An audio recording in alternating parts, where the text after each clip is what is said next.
सबसे पहले जो है वो हम एक डिफाइंड गोल जो है वो कम्युनिकेट करते हैं कि हमारा गोल क्या है, एंड गोल क्या है, हम अचीव क्या करने जा रहे हैं, हम किस प्रॉब्लम को सॉल्व कर रहे हैं और किस तरह से सॉल्व कर रहे हैं, जितनी भी रिक्वायरमेंट्स हमने फाइनल की हैं उसका एंड गोल क्या है। तो हम गोल बहुत अच्छे से कम्युनिकेट करते हैं। ऐसा होता है कि प्रोडक्ट ने जो है वो एक सोल्यूशन अपना प्रोवाइड किया था डिज़ाइन टीम को, बट डिज़ाइन टीम उस तरह से उसको इम्प्लीमेंट नहीं कर सकी, उसको प्रॉपर्ली डिज़ाइन नहीं कर सकी। तो क्या ऐसा होता है कि प्रोडक्ट जो है वो उस पूरे सोल्यूशन को रिजेक्ट कर दे? जो प्रोसीजर हमारे यहाँ होता है, जैसे आपको पता है कि इस तरह मेजरली नहीं होता, क्योंकि अगर इस तरह से हो जाए तो प्रोडक्ट की परफॉर्मेंस के ऊपर भी बात आ जाती है और डिज़ाइन की परफॉर्मेंस पे भी बात आ जाती है, और रिसोर्स हम इतना रिसोर्सेज को और रिसोर्सेज के टाइम को इतना ज़ाया नहीं कर सकते। तो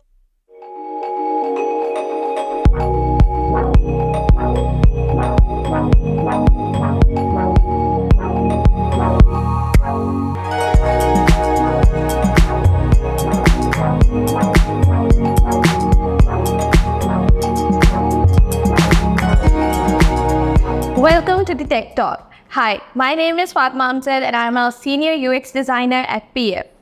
और हमारे साथ है Hi, this is Arnab Tahir and I am a product manager at Programmers Force. आज का हमारा टॉपिक ऑफ डिस्कशन है product life cycle, from ideation to implementation. किस तरह से हमारे प्रोडक्ट और डिज़ाइन के क्या रोल्स होते हैं और किस तरह से वो इफेक्टिव कोलैबोरेशन करते हैं for a successful product launch.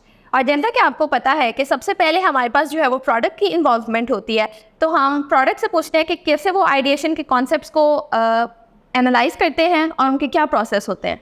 Alright, सो मैं आपको आइडिएशन के बारे में बता देती हूँ कि सबसे पहले जो है वो प्रोडक्ट टीम की जॉब डिस्क्रिप्शन में मार्केट रिसर्च का बहुत बड़ा रोल होता है। तो आइडियाज़ लेके आने के लिए हम जो है वो मार्केट रिसर्च कंडक्ट करते हैं, और रिसर्च जो है वो हम अपनी डोमेन में रह के कंडक्ट कर रहे होते हैं। तो जिस डोमेन के लिए हम प्रोडक्ट बना रहे हैं या जिस डोमेन में इंडस्ट्री की जिस डोमेन के लिए प्रोडक्ट है, हम उस डोमेन में रिसर्च करते हैं और देखते हैं कि उस इंडस्ट्री में क्या इमर्जिंग ट्रेंड्स हैं और जो हमारे कस्टमर्स हैं या क्लाइंट्स हैं वो किस तरफ जो है वो बेंड हो रहे हैं या उनको किस चीज़ में ज़्यादा इंटरेस्ट जो है वो डेवलप कर रहे हैं। और इसके साथ साथ कस्टमर्स की नीड्स भी बढ़ती रहती हैं आहिस्ता आहिस्ता, जैसे ही जो है वो डिफरेंट ट्रेंड्स आते हैं मार्केट में। तो हमारी टीम जो है वो रिसर्च कंडक्ट करती है मार्केट की, और उस तरह से हमें जो जो आइडियाज़ मिलते हैं, जो जो ट्रेंड्स से हम आइडियाज़ लेते हैं, हम उनको लिस्ट डाउन कर लेते हैं अपने पास, और लिस्ट डाउन करने के बाद जो है वो हम उनको प्रायोरिटाइज बाद में करते हैं। लेकिन सिर्फ मार्केट रिसर्च ही हमारे पास इंपॉर्टेंट नहीं होती, इसके अंदर कभी कभी इस तरह से होता है कि अगर हमारा एक प्रोडक्ट ऑलरेडी लॉन्च्ड है मार्केट के अंदर, तो हमारे पास डिफरेंट तरह की रिक्वायरमेंट्स कस्टमर्स से भी आ जाती हैं, जिसमें वो कहते हैं कि फॉर एग्जांपल एक सर्टेन फीचर हमारे पास नहीं है और क्लाइंट कहता है कि आपके प्रोडक्ट में अगर ये फीचर होगा तो हमारा ये वाला यूज़ केस हैंडल हो जाएगा। तो अपनी रिक्वायरमेंट्स हमारे साथ जो है वो कम्युनिकेट करते हैं, तो हम उनको भी अपने पास उनके ऊपर भी हम काम करते हैं और आइडिएशन में हम वो भी डाल लेते हैं। तो मार्केट रिसर्च, कस्टमर्स की रिक्वायरमेंट्स, ये एक मेजर चंक है हमारे पास प्रोडक्ट के आइडियाज़ जनरेट करने में। और डिज़ाइन की कितनी इन्वॉल्वमेंट होती है आपकी आइडिएशन में? डिज़ाइन टीम से कुछ खास आइडियाज़ आते नहीं हैं हमें, लेकिन हाँ, यूज़र एक्सपीरियंस की जहाँ तक हम बात करें तो हमें डिज़ाइन टीम से कुछ आइडियाज़ मिल जाते हैं। जैसे जब वो देखते हैं कि हमने एक प्रोडक्ट का फ़्लो बनाया है और उसमें यूज़र एक्सपीरियंस को इन्हांस करने के लिए अगर उनका कोई पॉइंट होता है, तो ऑब्वियसली हम उसको अपने पास लिस्ट डाउन कर लेते हैं। इतनी खास कोई प्रायोरिटी देते नहीं है, लेकिन हाँ, अगर वही जो पॉइंट ऑफ इम्प्रूवमेंट है किसी क्लाइंट की तरफ से आ जाए तो हम उसको हाई प्रायोरिटी किया जाता है। हाँ, कंसिडर कर लेते हैं। जब कोई इतना इंपॉर्टेंट काम ना हो तो हम उनकी रिक्वायरमेंट पे भी काम कर लेते हैं, या अगर वही रिक्वायरमेंट क्लाइंट की तरफ से आ जाए तो वो ज़्यादा इंपॉर्टेंस पे जो है हम उसको कंसिडर करके रिजॉल्व करते हैं। तो यही डिज़ाइन टीम का जो है वो कॉन्सेप्ट होता है। अब आइडिएशन के बाद मैं आपको थोड़ा सा बता देती हूँ कि हम किस तरह प्रोसीड करते हैं। तो आइडिएशन के बाद होता ये है कि हम यूजुअली एक प्रोडक्ट का बैकलॉग मेंटेन करते हैं या प्रोडक्ट रोड मैपिंग होती है। इसके अंदर होता ये है कि हमारी जितनी भी आइडियाज़ हम लोगों ने निकाले होते हैं रिसर्च से, कस्टमर की रिक्वायरमेंट से या डिज़ाइन टीम की जो सजेशंस होती हैं, उनको हम अपने बैकलॉग में रख देते हैं और या रोड मैप में ऐड कर देते हैं। अब ये रोड मैप्स जो होते हैं ये ईयरली भी हो सकते हैं, क्वार्टरली भी हो सकते हैं, मंथली भी हो सकते हैं। ये हर कंपनी का अपना जो है वो कॉन्सेप्ट होता है कि उन्होंने कितनी रैपिडली जो है अपने रोड मैप्स को डिज़ाइन करना है। तो रोड मैप्स के अंदर हम सारे आइडियाज़ को लिस्ट डाउन करते हैं, फिर हम स्टेक होल्डर्स के साथ कम्युनिकेट करते हैं कि ये सारे आइडियाज़ हैं जो कि हमने निकाले हैं, और वो फिर इसकी जो है वो हमें इम्पॉर्टेंस के हिसाब से प्रायोरिटी सेट करके देते हैं। अब प्रायोरिटी में जो है वो हम इफ़ेक्टिवली कोलैबोरेट करते हैं सारी टीम्स के साथ और प्रायोरिटाइज़ करते हैं कि कौन सा ऐसा फ़ीचर है जो ज़्यादा से ज़्यादा हमें मार्केट कैप्चर करके देगा, कितने जिससे हमें क्लाइंट्स बहुत ज़्यादा मिल जाएंगे, या जो हमारे एग्जिस्टिंग क्लाइंट्स हैं उनसे हम किस तरह से मतलब उनका इंटरेस्ट गेन करके उनको वो वाला फ़ीचर या प्रोडक्ट सेल कर सकते हैं। तो ये हमारे लिए इम्पॉर्टेंट होता है कि बैकलॉग या प्रोडक्ट रोड मैप जो हमने बनाया होता है उसकी प्रायोरिटाइजेशन पे काम किया जाए। वंस वो प्रायोरिटाइज हो जाते हैं तो फिर हम नेक्स्ट फेज पे मूव करते हैं। तो वाइल रिसर्च आप लोग ये भी माइंड में रखते हैं कि डिज़ाइन पॉइंट ऑफ व्यू से जो है वो किन चीज़ों में बेहतर काम हुआ हुआ है और आप उसे कैसे यूटिलाइज़ कर सकते हैं अपने प्रोडक्ट में? होता ये है कि जब हमारे आइडियाज़ एक दफ़ा प्रायोरिटाइज हो जाते हैं तो फॉर एग्जांपल हमने कुछ सर्टेन 10 आइडियाज़ निकाले थे और उसमें से 2 आइडियाज़ हैं जिनकी हाई प्रायोरिटी है, तो अब हम उनको अलाइन करते हैं इम्प्लीमेंटेशन के लिए। इम्प्लीमेंटेशन के फेज़ में ये होता है कि हम दोबारा से रिसर्च की तरफ जाते हैं। उसमें हम इन डेप्थ रिसर्च करते हैं कि एक प्रोडक्ट को, अब हमने पहले तो सिर्फ आइडिया कैप्चर किया था, लेकिन अब हमने उसको एक प्रोडक्ट की फॉर्म देनी है, एक शक्ल देनी है उसको प्रोडक्ट की। तो हम जो है वो देखते हैं कि किस तरह से डिफरेंट कंपेटिटर्स हैं, वो क्या उन्होंने इस तरह का कोई सिमिलर काम किया हुआ है, या अगर वो इस तरह के किसी सिमिलर फीचर पे ऑलरेडी उन्होंने डेवलप किया हुआ है। अगर तो उन्होंने नहीं किया होता तो एक चीज़ होती है कि हमारी वो यूनिकनेस होती है, यूएसपी होता है, और हम पहली दफ़ा ही उस पर काम कर रहे हैं। ठीक है। तो उसके लिए भी हम इंडस्ट्री ट्रेंड्स वगैरह को फॉलो करते हैं और देखते हैं कि किस तरह से हम उसको सही तरीके से बनाएं, और फ्लोज़ में जो इम्पॉर्टेंट चीज़ें होती हैं वो हम सारी इफ़ेक्टिवली उनको नोट करके इम्प्लीमेंटेशन के लिए अलाइन करते हैं। लेकिन अगर किसी ने ऑलरेडी उस पर काम किया हो तो हम कंपैटिटर एनालिसिस कंडक्ट करते हैं और देखते हैं डिफरेंट कंपैटिटर्स किस तरह से काम कर रहे हैं। और जब हम कंपैटिटर एनालिसिस कंडक्ट कर लेते हैं तो इन डेप्थ अब हम रिक्वायरमेंट इंजीनियरिंग की तरफ चलते हैं, जिसमें हम सारी रिक्वायरमेंट्स फाइनलाइज करते हैं। क्योंकि यूजुअली ऐसा होता है कि अगर आप एक फ़ीचर शुरू से बना रहे हैं तो उसमें तो आपके पास इतना कोई प्रॉब्लम नहीं होती है कि आप एक प्रोडक्ट शुरू से बना रहे हैं, तो इतनी प्रॉब्लम नहीं होती है कि वो कहाँ कहाँ उसका इफ़ेक्ट आएगा। लेकिन अगर एक ऑलरेडी आपकी लॉन्च प्रोडक्ट है और उसमें एक फ़ीचर आप बनाने जा रहे हैं, तो उसके इफ़ेक्ट्स जो हैं वो डिफरेंट प्रोडक्ट के अंदर आते हैं, प्रोडक्ट के ऊपर वो इफ़ेक्ट करता है डिफरेंट जगह पे। तो हम ये देखते हैं रिक्वायरमेंट इंजीनियरिंग के दौरान कि वो कहाँ कहाँ इफ़ेक्ट कर सकता है। तो वो सारी चीज़ें नोट डाउन करने के बाद हम एक रिक्वायरमेंट डॉक्यूमेंट फाइनल करते हैं, जिसमें हम सारी technical, non technical, functional, non functional requirements को लिस्ट डाउन करते हैं। वंस हमारी रिक्वायरमेंट्स फाइनल हो जाती है, इसमें हम यूज़र एक्सपीरियंस का भी ध्यान रखते हैं, जो आपने सवाल पूछा था कि आप user experience point of view से देखते हैं। तो हम डिफरेंट कंपैटिटर्स का जब यूज़र एक्सपीरियंस देखते हैं तो हम उन पॉइंट्स को ही नोट करके जो है वो सजेशंस दे देते हैं कि इस तरह का एक्सपीरियंस बन सकता है। तो जब हमारी रिक्वायरमेंट्स फाइनल हो जाती हैं, बाकी जो है डिज़ाइनर पे छोड़ देते हैं हम। नहीं, इस सजेशंस के बाद इतना भी डिज़ाइनर पे नहीं छोड़ते हम। LFTs या वायर फ्रेमिंग पे काम कर लेते होते हैं। हम क्या करते हैं, पेपर स्केचेस या कोई हमारे पास वायर फ्रेमिंग के टूल्स होते हैं, तो उसमें स्क्रीन्स के स्केचेस बना लेते हैं कि ताकि जो स्केचेस होते हैं वो एक्चुअली में अपनी रिक्वायरमेंट्स को अच्छे से एक्सप्लेन करने में हमारी काफ़ी मदद करते हैं। क्योंकि हमने अपने स्टेक होल्डर्स को भी बताना होता है कि हम कितनी हमने रिक्वायरमेंट्स किस तरह से फाइनल किया, उसमें क्या क्या फ्लो रहेगा, तो वो स्केचेस हम उनको भी भेज सकते हैं। ऑफ कोर्स डिज़ाइनर्स को भी तो प्रोडक्ट आपने जो भी न्यू किया है एक्सप्लोर, उसको एक्सप्लेन भी करना है। तो एक्सप्लेनेशन के लिए हम वायर फ्रेमिंग करते हैं, लेकिन मेन फोकस हमारा रिक्वायरमेंट इंजीनियरिंग पे होता है और रिक्वायरमेंट डॉक्यूमेंट पे होता है, और सारे कॉर्नर केसेस हम कवर करते हैं। तो वंस वो चीज़ फाइनल हो जाती है तो फिर हम लोग कोलैबोरेट करते हैं। तो जो हमने कोलैबोरेशन का पार्ट आपको बताया था, उसमें ये होता है कि यूजुअली आपको भी पता होगा फातिमा, जैसे हम मीटिंग्स कंडक्ट करते हैं, उसमें हम ब्रेनस्टॉर्मिंग करते हैं, डिस्कशंस करते हैं, हम बताते हैं कि हमने क्या रिक्वायरमेंट्स ली हैं सॉरी हम बता दें कि क्या रिक्वायरमेंट्स हैं और कि इफ़ेक्टिवली हम उसको आपको डिलीवर करते हैं कि किस तरह से आपने क्या क्या काम करना है, क्या रिसर्च हमने की है। और उसके बाद जो है वो हम डिज़ाइन टीम के ऊपर छोड़ देते हैं कि वो अपना मैजिक करें और उसको आगे जो है हमारी प्रोडक्ट को अगली स्टेज तक लेके जाए। तो अब फातिमा जो है वो लीड लेंगी और वो हमें बताएंगी कि किस तरह डिज़ाइन टीम हमारे रिक्वायरमेंट्स को एक डिज़ाइन स्क्रीन्स की शक्ल देते हैं। ओके, तो मैं अब आपको बताती हूँ कि डिज़ाइन का क्या प्रोसेस होता है। और जैसा कि आपने मेंशन किया है कि प्रोडक्ट की तरफ से एक डिटेल्ड डॉक्यूमेंट जो है वो डिज़ाइन टीम के पास आता है, तो हम सबसे पहले जो है वो उस डिटेल डॉक्यूमेंट को अंडरस्टैंड करते हैं, किस तरह से उस पर रिक्वायरमेंट्स जो है वो मेंशन्ड हैं, और हम जो प्रोडक्ट बिल्ड कर रहे हैं वो क्यों कर रहे हैं, उसकी क्या रीज़न्स हैं, मार्केट में वो किस तरह से आपने जो है वो इन्वेस्टिगेट किया है, उसके ऊपर हम सेल्स रिसर्च भी जो है वो कंडक्ट करते हैं। फिर जो हमारे पास जो आपकी तरफ से कंपेटिटर्स रिसर्च आती है, अगर आपने की हो तो उसके ऊपर जो है वो हम खुद भी एक रिसर्च करते हैं कंडक्ट, ताकि हम एक्सपीरियंसेस को एक्सप्लोर कर सकें और बेहतर जो है वो कैसे हम सोल्यूशन को डिज़ाइन कर सकते हैं।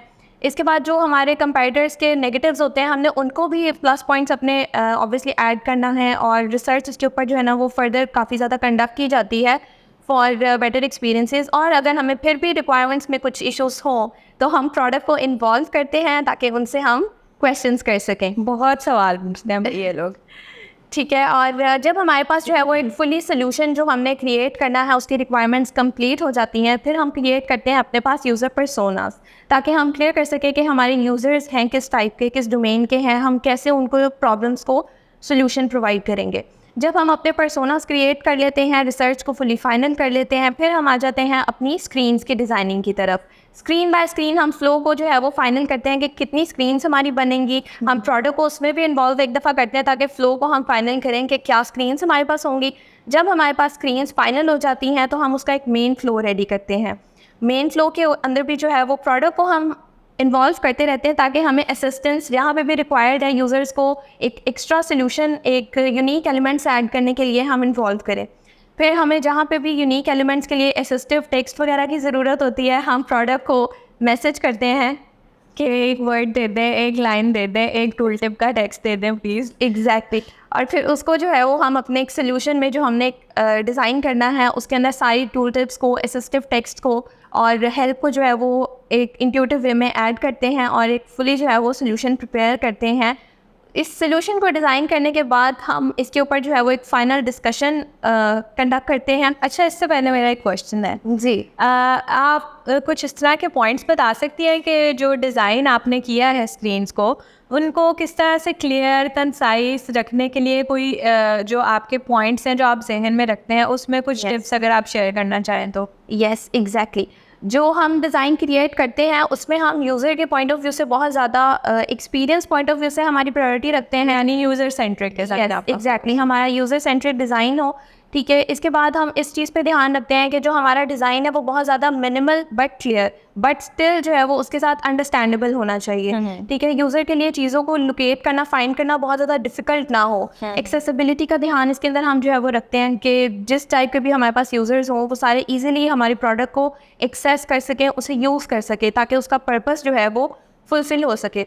तो क्विक टिप्स में यही होता है कि हम उसको क्लियर रखें, कंसाइज रखें, कलर्स का जो है वो एक थॉटफुल यूज़ करें और हायरार्की पे फोकस रखें, क्योंकि जितने ज़्यादा टेक्स्ट हैं वो हायरार्की में होते हैं उतने ही उनको अंडरस्टैंड करना भी ईजी होता है हमारे पास। और इसके अलावा अगर कोई बहुत बड़ी प्रोडक्ट हो तो फिर ऑब्वियसली आप टूर गाइड्स के लिए भी हमें लिंक करते हैं कि प्लीज़ टूर गाइड का टेक्स्ट लें। यस, डेमो वीडियोस क्रिएट की जाती हैं हेल्पफुल जो है वो अपने यूज़र्स के लिए एक्सपीरियंस को बनाने के लिए हम डिफरेंट चीज़ों में ऐड करते हैं। टूर गाइड्स होती हैं, बैनर्स होते हैं, जैसे कोई वेलकमिंग बैनर है, या जब एक नया फीचर हम कोई किसी एग्जिस्टिंग प्रोडक्ट में लॉन्च करते हैं तो उसके लिए हम जो है वो एक इंट्रोडक्टरी बैनर बनाते हैं ताकि उनको गाइड कर सकें कि एक नया फीचर एक स्पेसिफिक प्रोडक्ट में लॉन्च हुआ है, तो वो काफ़ी हेल्पफुल रहता है उनके लिए। राइट, तो फिर फातिमा वंस जो आप डिज़ाइन फाइनल कर लेते हैं, फिर उसके बाद क्या होता है ये बताएं ज़रा। जब हमारे पास प्रोडक्ट का डिज़ाइन फाइनल हम कर लेते हैं तो उसके बाद हमारी एक फाइनल स्टेक होल्डर्स और प्रोडक्ट टीम के साथ डिस्कशन होती है, जिसमें हम अपने पूरे सोल्यूशन को प्रेजेंट करते हैं।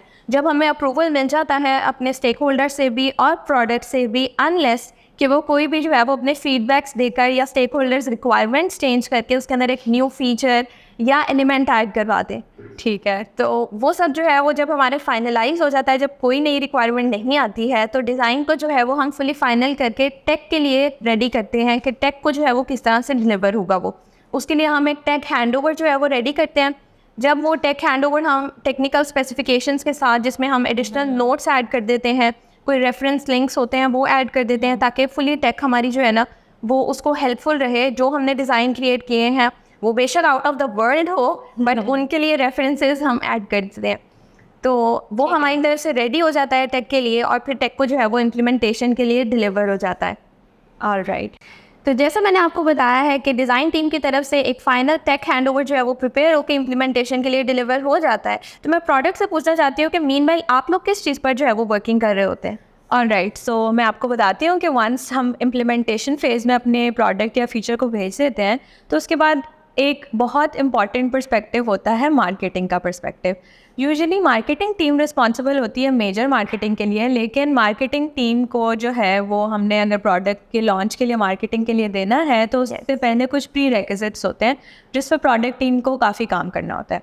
अब उन प्री रेक्विजिट्स में जो है सबसे पहले मार्केटिंग और सेल्स टीम की ट्रेनिंग भी आ जाती है, जिसके लिए ऑब्वियसली हम आपको पिंक करते हैं कि डेमो वीडियोज़ वगैरह क्रिएट करते हैं, वो एक हेल्पफुल मटीरियल होता है। लेकिन मेजरली जो है वो हम सेल्स को ट्रेन करते हैं, मार्केटिंग को ट्रेन करते हैं कि हमने एक प्रोडक्ट जो बनाया है वो किस तरह से बनाया है, क्या हमने मार्केट रिसर्च की है, यूज़र की क्या नीड थी, मार्केट में क्या इंडस्ट्री की क्या प्रॉब्लम थी, किस प्रॉब्लम को हम एड्रेस करें ताकि वो उसकी with respect to the real problem marketing कर सके और रियल टारगेट ऑडियंस को कैप्चर करके उनको प्रोडक्ट सेल कर सके।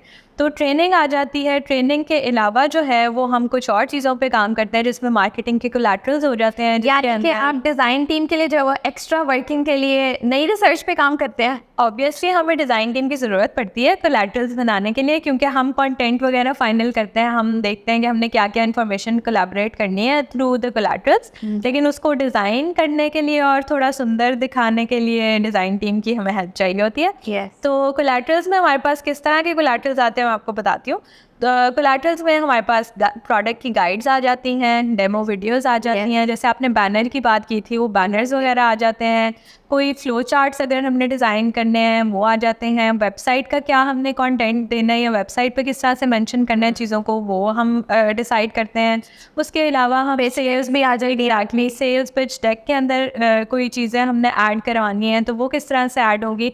तो इस तरह के जो प्री रेक्विजिट्स हैं हम उसके ऊपर काम कर रहे होते हैं while tech is implementing the product. ऐसा नहीं है कि प्रोडक्ट टीम बस अपने शुरू के 2 स्टेप्स करके तो फारिग बैठ जाए, पर नहीं, हम मार्केटिंग के लिए और सेल्स टीम के लिए जो है वो काम कर रहे होते हैं। और साथ में हम डिज़ाइन टीम को भी ऑब्वियसली इन्वॉल्व करते हैं, क्योंकि उन्होंने हमें जो है वो चीज़ों को बहुत अच्छे से डिज़ाइन करने में हमारी हेल्प करते हैं, ताकि वो जो हम कोलैटरल्स बना रहे हैं वो थोड़े प्यारे दिखें और यूज़र्स उनको पढ़ें भी। ऐसा ना हो कि बस देखेंगे बहुत टेक्स्टी से हैं कि डॉक्यूमेंट्स अगर हो सिंपल से तो वो पढ़ते भी नहीं है और इंटरेस्ट भी नहीं शो करते। तो हमारा ये काम होता है। जब टेक इम्प्लीमेंटेशन कंप्लीट कर लेता है तो वो ऑब्वियसली टेस्टिंग फेज़ में जाता है। अब अगेन टेस्टिंग में भी प्रोडक्ट और डिज़ाइन को ये लोग पुल करते हैं, कुछ लोग ओवर द शोल्डर टेस्टिंग के लिए। उसमें हम जो है वो डिज़ाइन वाले डिज़ाइन वाइज टेस्टिंग कर लेते हैं कि जिस तरह से जितना बटन का साइज़ हमने रखा था वो बटन का साइज़ सेम होना चाहिए, जो फॉन्ट साइज़ रखा था वो सेम होना चाहिए। और प्रोडक्ट वाले जो हैं वो प्रोडक्ट पॉइंट ऑफ व्यू से टेस्टिंग परफॉर्म करते हैं कि प्रोडक्ट का जो फ्लो है वो सही से है, यूज़र सही से नेविगेट कर लेगा, प्रोडक्ट को आराम से कर लेगा। कोई अगर फीडबैक हो या टेस्टिंग में कोई ओवर द शोल्डर टेस्टिंग में मेजरली हम देखते हैं बस प्रोडक्ट का फ्लो सही चल रहा है। और फिर ऑब्वियसली QA टीम है, उनकी टेस्ट साइकिल्स होती हैं और वो इन डेप्थ जो है वो टेस्टिंग परफॉर्म करते हैं। Once everything is ready, testing is ready, implementation is ready, marketing is ready, तो फिर लॉन्च डे के हम करीब चले जाते हैं। तो क्या आप भी जो है वो सेल्स के साथ डेमो कॉल्स के अंदर जो है वो ऐड होती हैं ताकि प्रोडक्ट नॉलेज को आप बता सकें?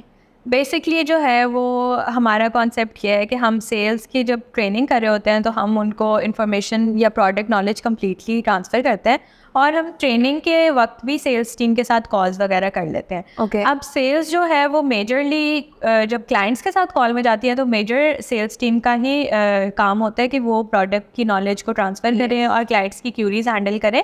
लेकिन अगर इस तरह का कोई क्लाइंट का क्वेश्चन आ जाता है जिसमें sales team is not clear या उनका कोई कॉन्सेप्ट मिसिंग है तो वो प्रोडक्ट टीम को पिंग कर लेते हैं, हम उनको बता देते हैं कि किस तरह से हैंडल की जाए क्यूरी। और अगर कोई इस तरह का मेजर क्लाइंट हो जिसकी कॉल में उनको लगता है कि इस तरह के क्वेश्चंस आ सकते हैं या कोई इस तरह का सवाल पूछा जा सकता है जिसका जवाब उनको नहीं आता, तो वो हमें पहले ही बता देते हैं, प्री इन्फॉर्म करते हैं कि product team we will need you in this call, तो फिर हम उस कॉल में भी चले जाते हैं। और इसकी मेन वजह ये होती है कि आप लोगों की रिसर्च उनसे काफ़ी ज़्यादा होती है इस तरह होता है एक्चुअली, क्योंकि ऑब्वियसली प्रोडक्ट हमने इनिशिएट किया, आइडिया हम लाए हैं, प्रोडक्ट की पूरी इम्प्लीमेंटेशन हमने की है, सेल्स टीम बहुत एंड टाइम पे जो है वो इन्वॉल्व हुई है, तो उनको ऑब्वियसली लर्न करने में थोड़ा टाइम लग जाता है। हम कोशिश यही करते हैं कि हम पूरी नॉलेज ट्रांसफ़र कर सकें जितनी उनको चाहिए, जितनी रिक्वायर्ड है, लेकिन फिर भी कुछ सेल्स के ऐसे लोग होते हैं जो टेक्निकल साइड पे लैक कर रहे होते हैं, या पूरी मतलब नॉलेज ऑब्वियसली आहिस्ता आहिस्ता वक्त के साथ जब वो ज़्यादातर डेमोज परफॉर्म करते हैं तो उनको गेन होती है। तो शुरू में होता है कि हम चले जाते हैं कॉल्स में अगर इस तरह से रिक्वायरमेंट हो, वरना आई गेस कि विद टाइम दे लर्न और फिर उनकी कॉन्सेप्ट्स क्लियर हो जाते हैं। और फिर आजकल तो मतलब हमारे इस ऑफिस में काफ़ी सेल्स के ऐसे सीनियर लोग हैं जिनकी प्रोडक्ट नॉलेज तो काफ़ी लोगों से प्रोडक्ट मैनेजर से भी ज़्यादा बेहतर है। नहीं, ऐसा नहीं है। अच्छा, फिर जब वंस हमारा जो प्रोडक्ट है वो सक्सेसफुली लॉन्च हो गया है, अब कॉल्स भी हो गई हैं, तो ये हमारे एक प्रोडक्ट लाइफ साइकिल का हम मतलब एंड पे आ गए हैं। बस इसके बाद यही होता है कि फीडबैक लूप्स हमने इम्प्लीमेंट की होती हैं कि अगर क्लाइंट्स के कोई फीडबैक्स आ रहे हैं या उनको कोई चीज़ें चेंज करवानी है तो फीडबैक लूप्स में जाती हैं और हम उसको मज़ीद इम्प्रूव करते रहते हैं। बाकी आई गेस कि हमने प्रोडक्ट लाइफ साइकिल को अब कम्प्लीटली डिस्कस कर लिया है। बट एक पॉइंट इसके अंदर है कि जब हम इम्प्लीमेंटेशन उसकी कर देते हैं किसी भी नए प्रोडक्ट की या फीचर की, तो उसके अंदर हम डिफरेंट माउस फ्लोज को यूज़ करके या ट्रैकिंग हम बेसिकली करते हैं कि हम अपने कस्टमर्स का जो एक्सपीरियंस चल रहा है उनके फीडबैक्स को ट्रैक कर सकें, और अगर हमने जो नया प्रोडक्ट लॉन्च किया है उसमें कहीं पे कस्टमर को भी कोई भी प्रॉब्लम आ रही है उसको हम साइड बाय साइड जो है वो रिजॉल्व कर सकें। क्योंकि अभी हमने जो है वो एक रिसेंटली कोई प्रोडक्ट लॉन्च किया हो तो हम उसके ऊपर जो है वो एक आई अपनी रखते हैं ताकि हम देख सकें कि कोई भी अगर इशू को आ रहा है, फेस कर रहे हैं वो, तो वो ज़्यादा देर जो है वो नहीं रहना चाहिए और साथ ही जो है वो उसको रिजॉल्व हमने करना होता है। एग्जैक्टली हम इस तरह से नहीं होता कि हम सिर्फ कस्टमर्स के ही फीडबैक में बैठे रहें कि कस्टमर्स जब कहेंगे तो हम उसको फिक्स करेंगे। हम जो है वो उनके कहने से पहले ही अपने पास रेजोल्यूशन रखते हैं कि हमने डिफरेंट हीट मैप्स वगैरह इंप्लीमेंट किए होते हैं, हम रोज़ वगैरह हम देख रहे होते हैं कि क्लाइंट के इस पॉइंट पे उसको इशू आ रहा है एक्सपीरियंस में या किसी और किसी और तरह से इशू आ रहा है, तो हम स्टार्ट्स निकलवाते हैं और उसकी बेसिस पे हम रेजोल्यूशंस भी कर रहे होते हैं और सोल्यूशंस पहले से ही निकाल लेते हैं, प्री प्लान कर लेते हैं हम, ताकि हमारी कस्टमर इज़ वेरी इंपॉर्टेंट और हमारी प्रायोरिटी कस्टमर होती है। Exactly. तो सिंस अब हमने जैसे कि डिस्कस कर ली है कंप्लीट प्रोडक्ट लाइफ साइकिल, अब हम थोड़ा सा चलते हैं चैलेंजेस की तरफ। ठीक है। तो पहले मैं फातिमा आपसे पूछती हूँ, आपको किस तरह के चैलेंजेस आते हैं ड्यूरिंग लाइफ साइकिल या डिज़ाइन से रिलेटेड, किस किस तरह के चैलेंजेस आपको फेस करना पड़ता है?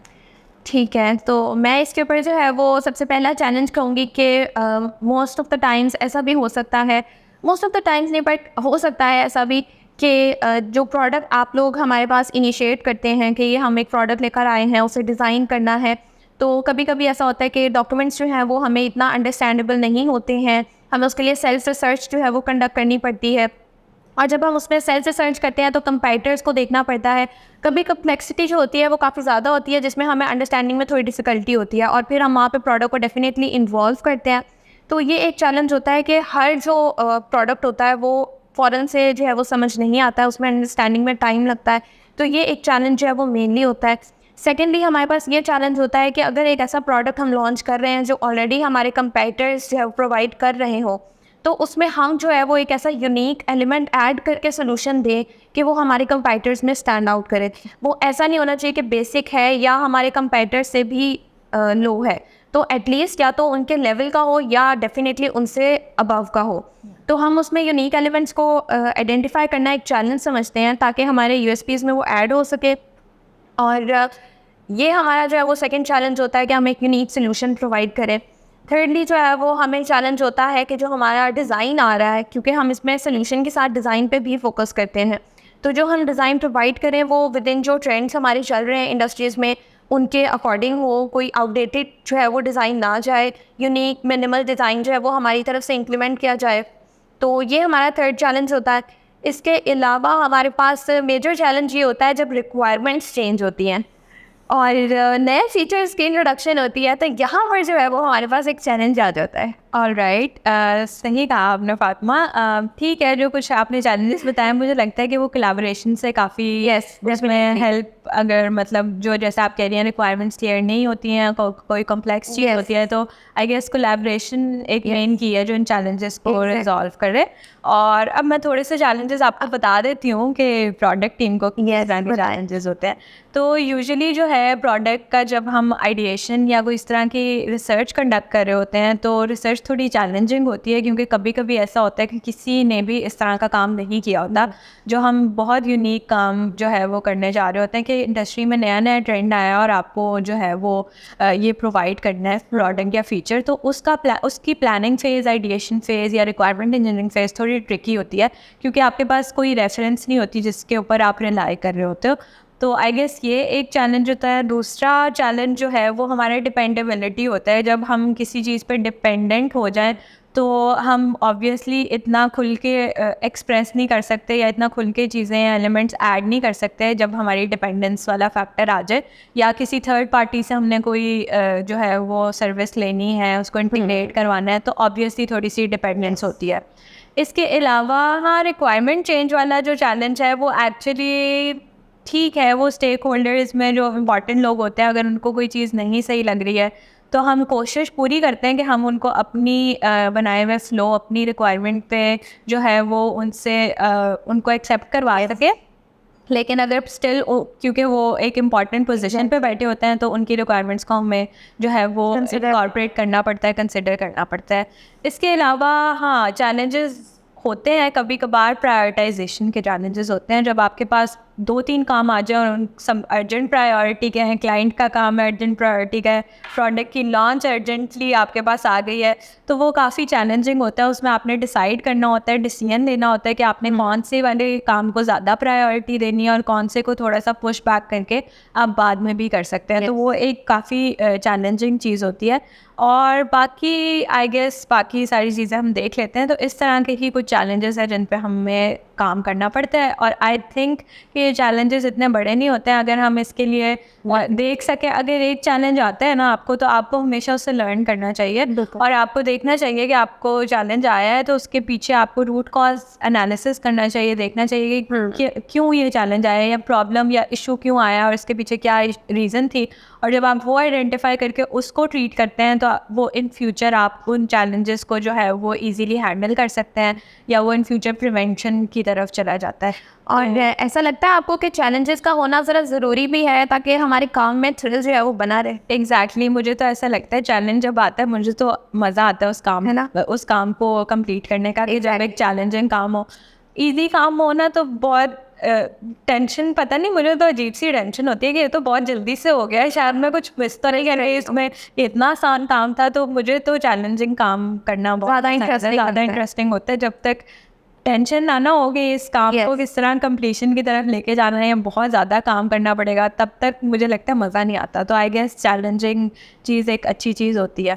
तो जहाँ हम चैलेंजेस की बात कर रहे हैं, प्रोडक्ट और डिज़ाइन टीम में काफ़ी दफ़ा जो है वो ऐसा इशू आ जाता है, वो मैं आपके सामने रखना चाहती हूँ कि ऐसा होता है कि प्रोडक्ट ने जो है वो एक सोल्यूशन अपना प्रोवाइड किया था डिज़ाइन टीम को, बट डिज़ाइन टीम उस तरह से उसको इम्प्लीमेंट नहीं कर सकी, उसको प्रॉपर्ली डिज़ाइन नहीं कर सकी। तो क्या ऐसा होता है कि प्रोडक्ट जो है वो उस पूरे सोल्यूशन को रिजेक्ट कर दे और डिज़ाइन को रीवर्क करना पड़े?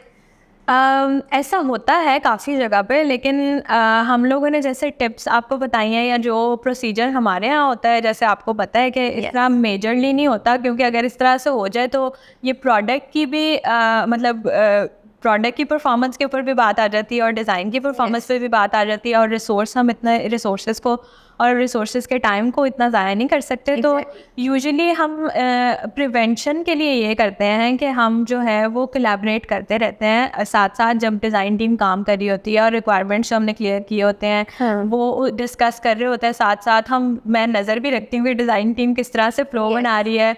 और जैसे आपने पहले बताया था कि आप असिस्टिव टेक्स्ट या टूल टिप्स मांगते हैं, तो उसके दौरान भी हम स्क्रीन्स वगैरह देख लेते हैं कि क्या बन रही हैं, तो हमें आइडिया होता है, ट्रांसपेरेंसी होती है कि क्या काम हो रहा है। या हमारे साथ ऐसा नहीं होता है, ऐसा नहीं होता कि पूरा डिज़ाइन रिजेक्ट हो जाए। हाँ, कभी कभार ऐसे होता है कि प्रोडक्ट टीम को रिक्वायरमेंट्स जब मिलती हैं या आइडिया होता है तो हम एक बहुत बड़ी सी चीज़ बना देते हैं, क्योंकि हम सारे एस्पेक्ट्स कवर कर रहे होते हैं। तो बाद में यूजुअली ऐसा होता है कि कुछ चीज़ें उसमें से मिनिमाइज़ हो जाती हैं कि आप इसको सिंपल रखें, इतना डिटेल में ना जाए।